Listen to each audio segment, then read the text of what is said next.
लेकिन जहां राम जी की बात है तो पंचांग देखने की आवश्यकता नहीं है, पत्रा नहीं देखना। अच्छा, पंचांग क्यों देखा करते हैं, क्यों विचारते हैं? पंडितों से, अपने पुरोहित से, आचार्य जी से क्यों विचार करवाते हैं? इसलिए कि जिन मुहूर्त में काम बन जाता है, सफल हो जाता है, वो अच्छे माने जाते हैं, शुभ माने जाते हैं।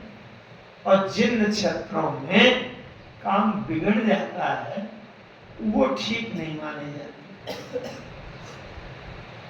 लेकिन गुरुजी ने कहा, राजन, और किसी के लिए तो मुहूर्त देखने की आवश्यकता है, लेकिन राम जी जब राजा बनेंगे तो उसमें मुहूर्त देखने की आवश्यकता नहीं है, बल्कि जिस समय राम जी राजा बन जाएंगे वो चाहे जितना खराब नक्षत्र हो, वही सबसे अच्छा मान लिया जाएगा कि इसमें जब राम जी राजा बन गए, अब क्या बात। तो इसलिए गुरु जी कहते हैं, जब महाराज दशरथ ने पूछा कि राम जी को राजा बनाना है, जरा बता दीजिए किस दिन कितने बजे क्या ठीक है, कब राजा बनाऊं, कब राज तिलक करूं? गुरु जी कहते हैं, बेगी विलंबन करिएंद्र। अच्छा, केवल इतने वाक्य का अर्थ पूछा जाए कि गुरु जी ने कहा है बेगी, बेगी माने बहुत जल्दी, तुरंत, अभी, विलंब न करिएंद्र, देर मत करो राजा। क्या अर्थ निकलता है इसका? गुरु जी ने कह दिया, राजन, अगर राम जी को राज सौंपना है तो देर मत करो, अभी इसी समय तत्काल कर दो। अब जब गुरु जी ने स्पष्ट कह दिया, बेगी विलंब न करिएंद्र, साजिए सभी समाज, सुदिन सुमंगल तब ही जब राम हुई जुगराज। हो सकता है जिस दिन पूछा था उस दिन नक्षत्र, मुहूर्त, तिथि, वार कुछ अच्छा न रहा हो, तो महाराज दशरथ ने कहा, नहीं, आज का दिन तो ठीक नहीं होता।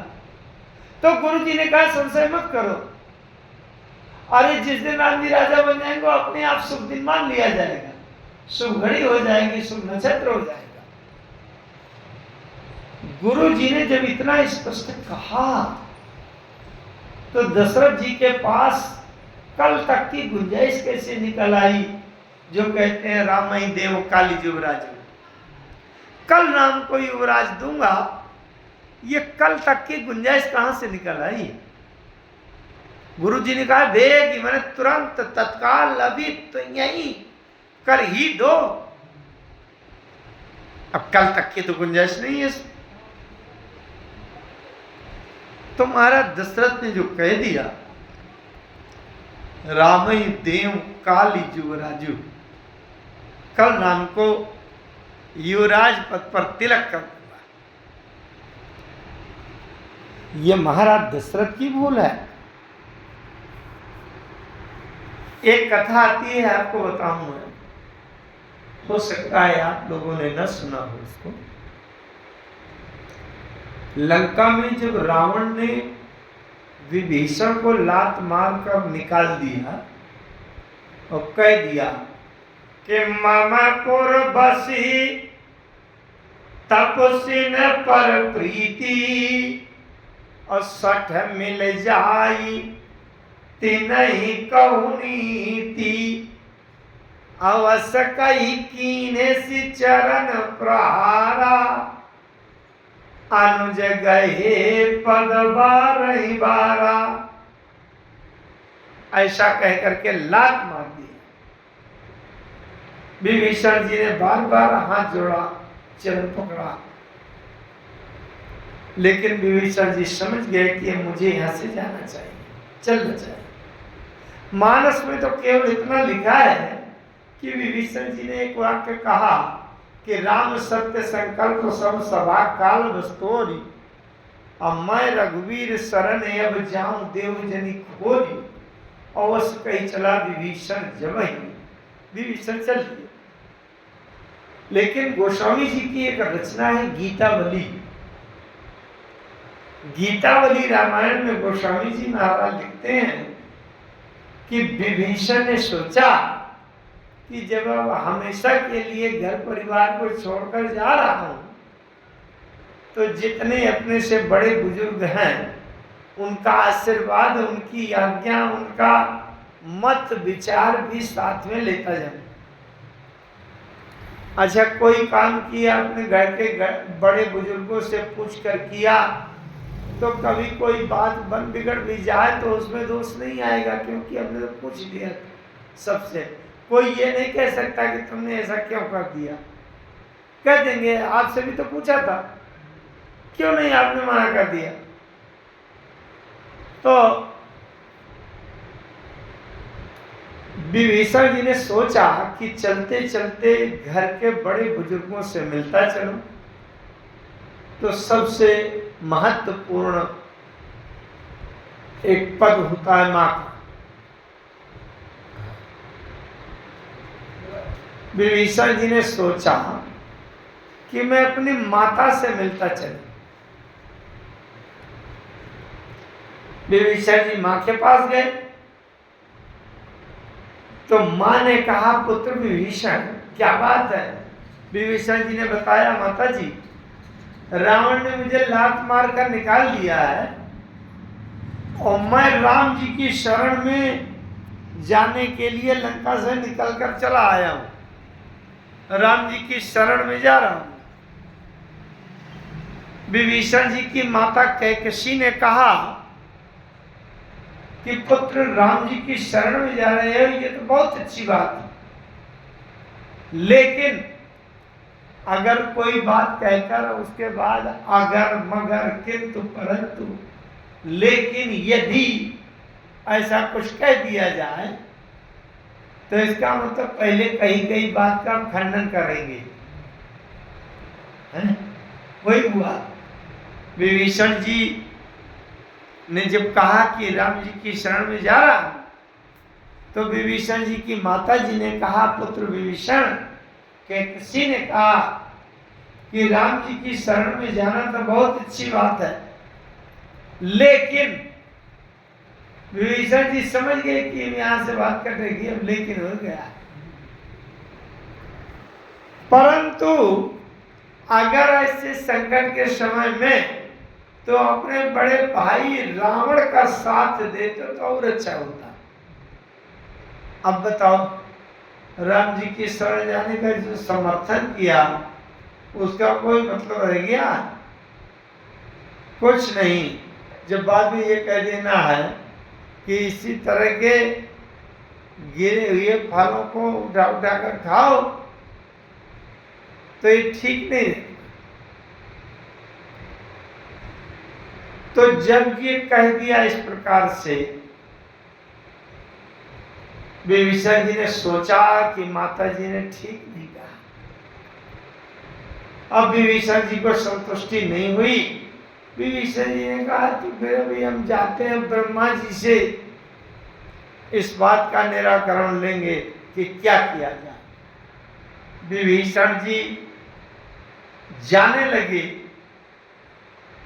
विभीषण जी अपने सबसे बड़े भाई से मिलने का विचार किया। गीतावली में लिखा है कि सबसे बड़े भाई से मिलता चलूं। माता जी ने तो ऐसा कह दिया कि संकट के समय में अपने बड़े भाई रावण का साथ देते तो और अच्छा होता, तो ये तो बिल्कुल ही बेकार हो गया, मैं तो छोड़ कर आया हूं। विभीषण जी ने विचार किया, तो मैं अपने सबसे बड़े भाई से मिलता चलूं। विभीषण जी के सबसे बड़े भाई हैं कुबेर, जो देवताओं के धन के मालिक हैं, कोषाध्यक्ष। भाई विश्रवा मुनि के पुत्र हैं कुबेर। भरद्वाज ऋषि की पुत्री विश्रवा मुनि के साथ विवाहित थी। जिनसे कुबेर का जन्म हुआ था। अवनी विश्रवा मुनि से माल्यवंत की पुत्री माली, सुमाली और माल्यवंत, ये 3 भाई थे। तो माल्यवंत की पुत्री है, नहीं, सुमाली की पुत्री है कैकसी, उसका विवाह हो गया। विवाह नहीं हुआ था, तो आई थी, बिना विवाह के ही विश्रवा मुनि से इच्छा व्यक्त कर दिया। उससे रावण को कर्ण विभीषण आदि का जन्म हुआ। मैं ये बता रहा हूं कि कुबेर रावण से भी बड़े भाई हैं इनके।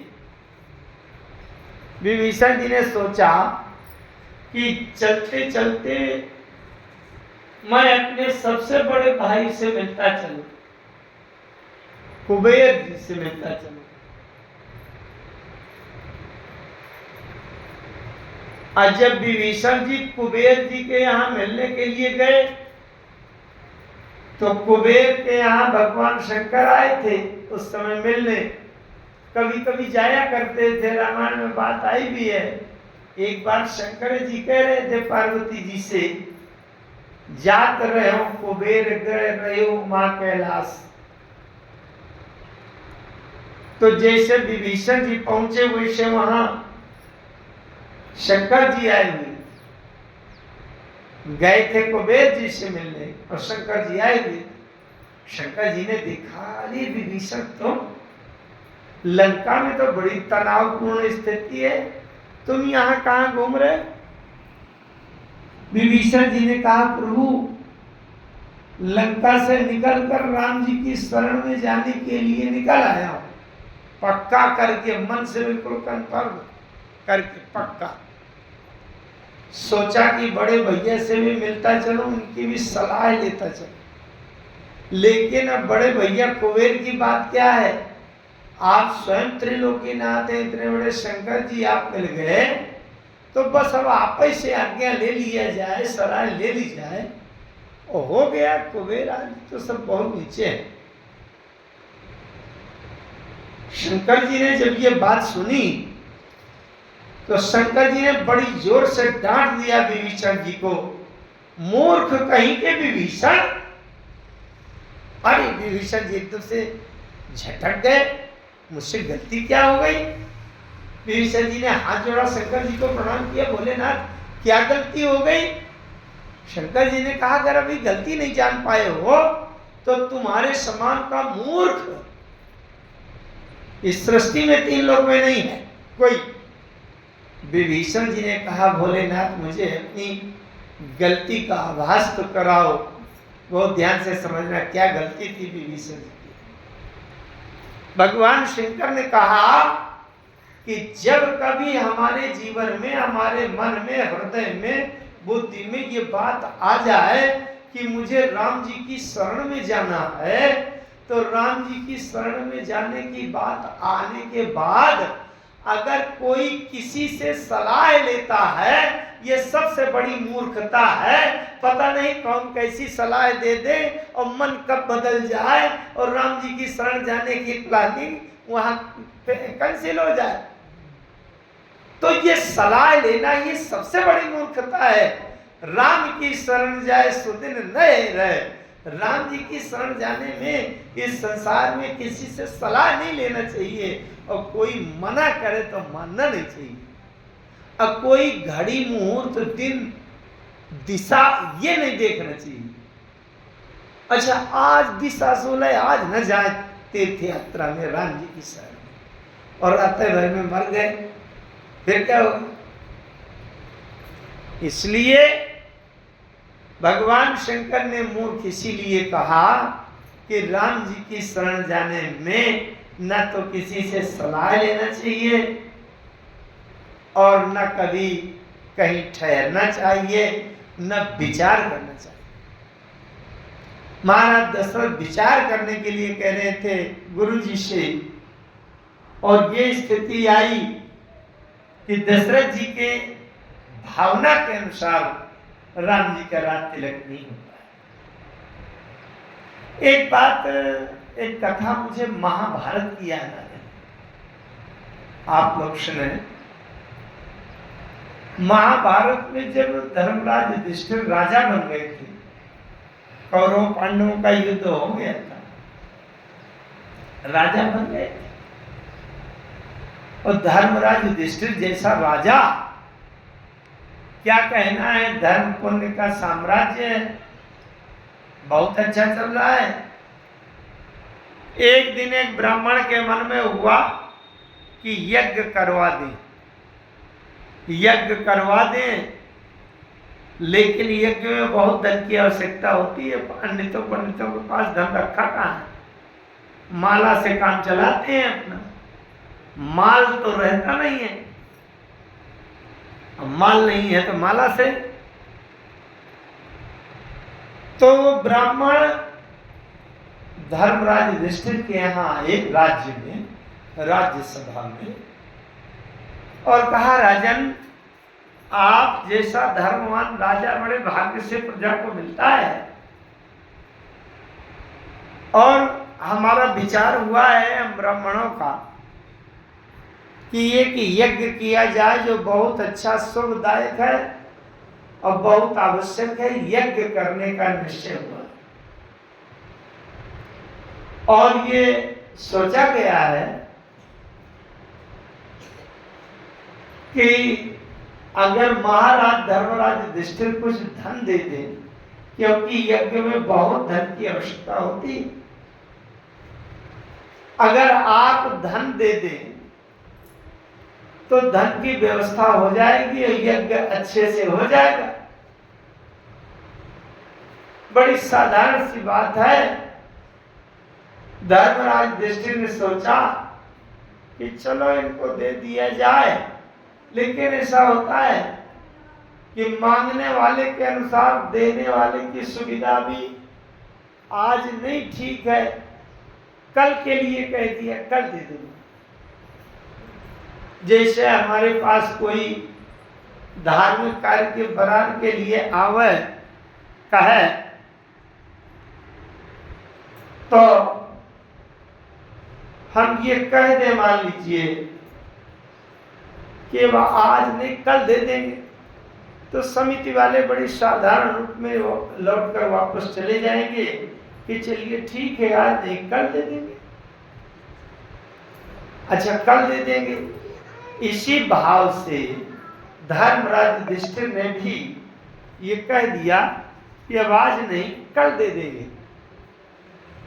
ऐ ब्राह्मण, कल आ जाना, कल तुमको इतनी मात्रा में धन दे देंगे कि आपका यज्ञ बिल्कुल संपन्न हो जाए। ब्राह्मण बिल्कुल सरलता से लौट गए। अच्छा, किसी ने कह दिया कि कल दे देंगे, कौन सी बड़ी बात है, ठीक है, अच्छा कल दे देंगे। और धर्मराज युधिष्ठिर ने कहा है तब तो दे ही देंगे, वहां कोई संशय तो है नहीं। ब्राह्मण लौट कर जाने लगे। ब्राह्मण जब लौट कर जाने लगे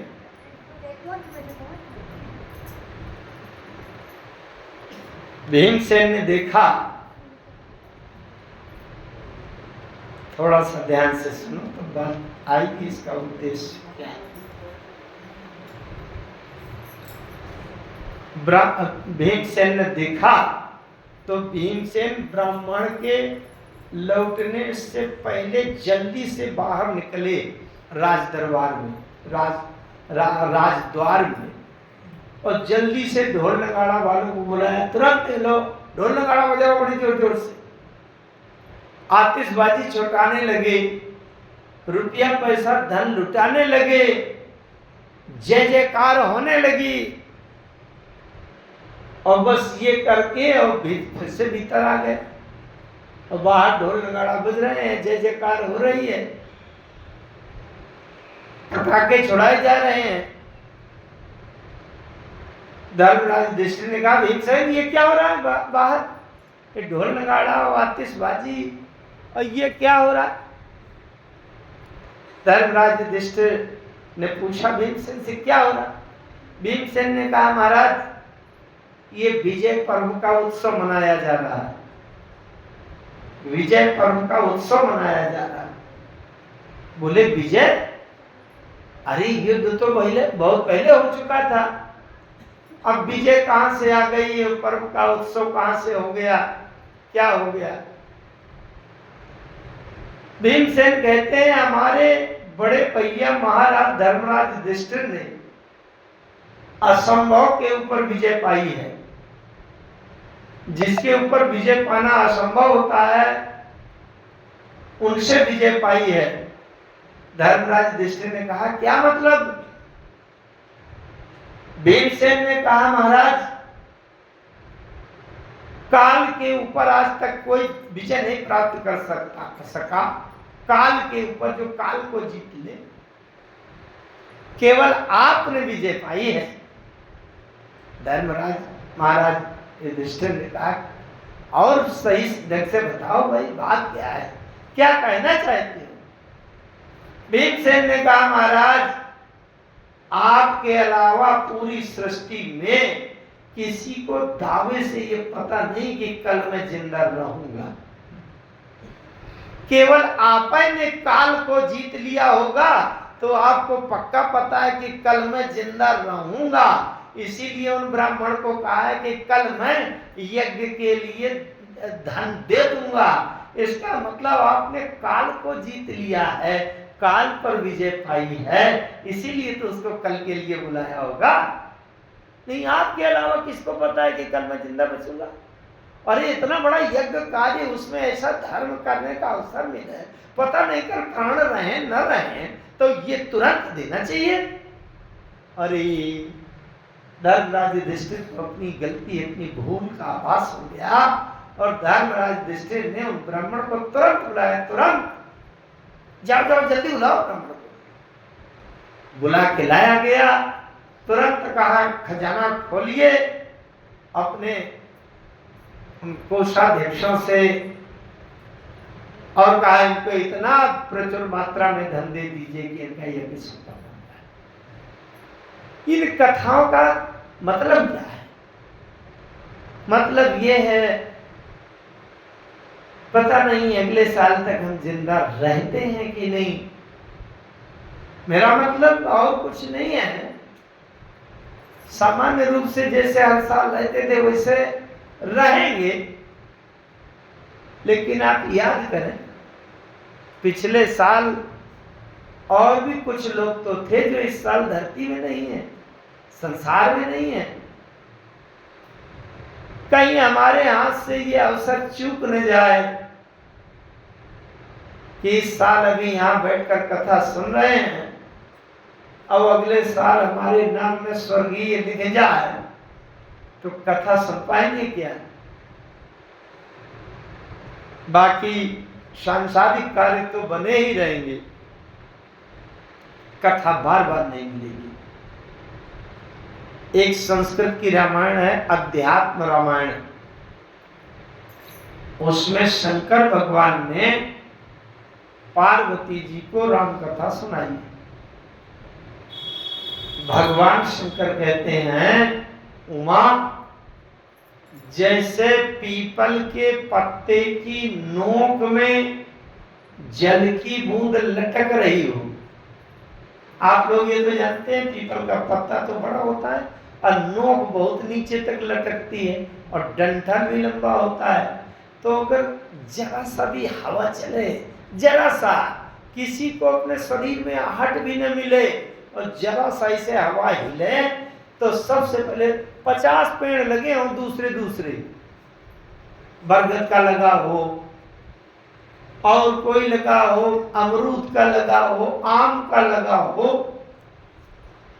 लेकिन अगर हवा जरा सी भी हिलेगी तो सबसे पहले पीपल का पत्ता हिलेगा। पीपल का पत्ता सबसे चंचल होता है। असमन गुण राहु नहीं बोला, पीपर पात सरिस मन डोला।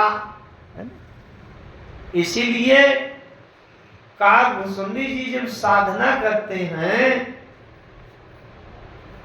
तो सबसे पहले क्या करते हैं? बोले पीपर तारो तर ध्यान सो धरई। जैसे पीपल का पत्ता हिलता रहता है वैसे हमारा मन भी हिलता रहता है। इसलिए ध्यान ऐसा लगाना चाहिए कि पीपल का पत्ता जब सम हो जाए बिल्कुल स्थिर, ऐसा ही हमारा मन भी एकाग्र हो जाए। सबसे बड़ी ध्यान की साधना है। भगवान शंकर कह रहे थे अध्यात्म रामायण में पार्वती जी से कि पीपल के पत्ता की नोक में जल की बूंद लटक रही हो और भयंकर आंधी तूफान आया हो, उस आंधी तूफान में जल की बूंद का जितना भरोसा ठिकाना रहता है उतना ही भरोसा इस जीवन का है, इससे अधिक नहीं। पता नहीं कब श्वास बंद हो जाए, क्या भरोसा है इस जिंदगी का, साथ देती नहीं है किसी का। सांस रुक जाएगी चलते चलते और सम बुझ जाएगी जलते जलते, दम निकल जाएगा रोशनी का, क्या भरोसा है इस जिंदगी का।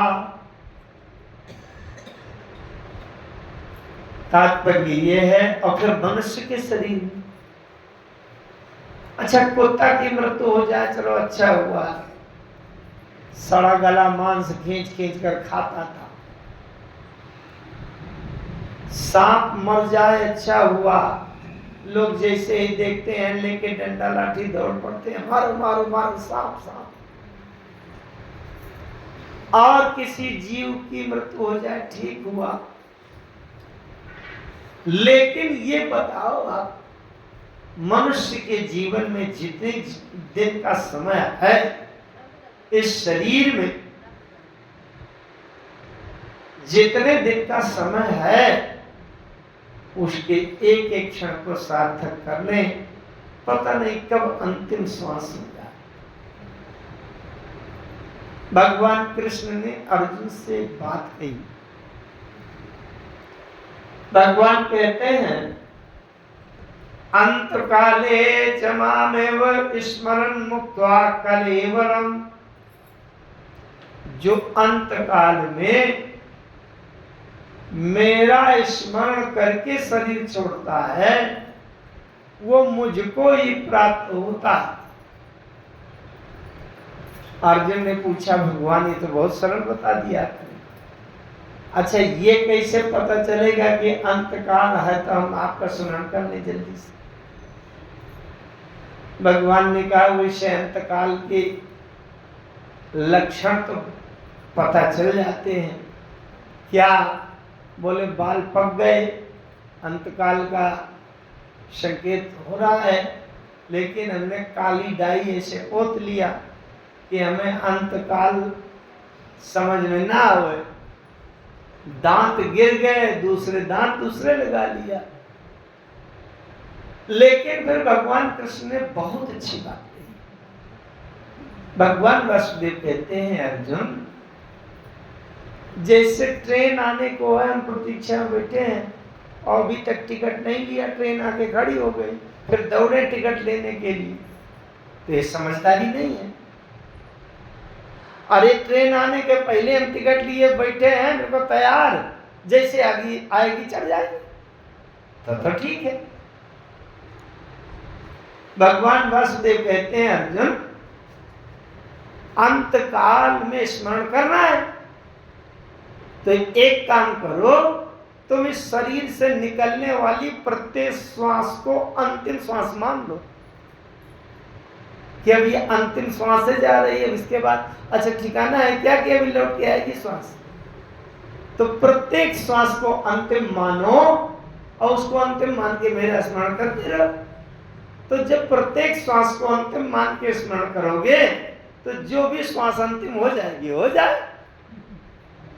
तस्मात् सर्वेषु कालेषु माम अनुस्मर्युध्य च मय्यर्पितं मनोर्बुद्धिर्मामे वैश्यस्य संशयम्। गीता भी कहते हैं हम प्रत्येक श्वास को अंतिम श्वास माने, प्रत्येक दिन को अंतिम दिन माने और ये मानकर भगवान से संबंध जोड़ने का पूरा प्रयास